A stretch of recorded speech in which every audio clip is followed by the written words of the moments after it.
میاں بیوی اکٹھے غسل بھی کر سکتے ہیں، یاد رکھیں اکٹھے، اس لیے کہ حضرت عائشہ رضی اللہ عنہا فرماتی، صحیح مسلم کی روایت ہے،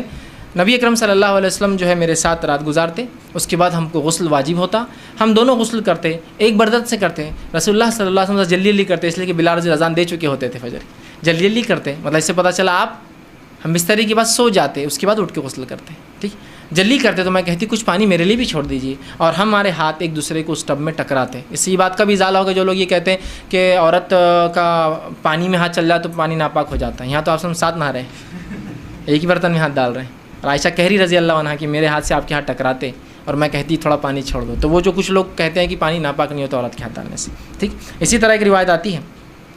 جو معاویہ بن حیدر رضی اللہ عنہ فرماتے ہیں کہ نسائی کی روایت ہے، میں نے کہا اللہ کے رسول صلی اللہ علیہ وسلم ہم اپنے ستر کن کن سے چھپائے اور کن کن سے کھولے،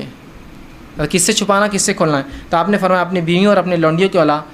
سب سے حفاظت کرو، اپنی بیویوں اور لونڈیوں کو چھوڑ کر اپنی شرمگاہ کی حفاظت سب سے کرو۔ تو اس سے پتہ چلا اگر ساتھ نہاتے ہوئے شرمگاہ بھی دکھ جائے تو کوئی مسئلہ نہیں، لیکن حدیث میں کیا ہے؟ اپنی بیویوں اور لونڈیوں کو چھوڑ کر شرمگاہ کی حفاظت سب سے کرو، مطلب بیویوں اور لونڈیوں شرمگاہ کی حفاظت نہیں ہے، اگر وہ دیکھ لے تو کوئی مسئلہ نہیں ہے اس کے اندر، کیونکہ نہانے میں ہو سکتا ہے دکھ جائے،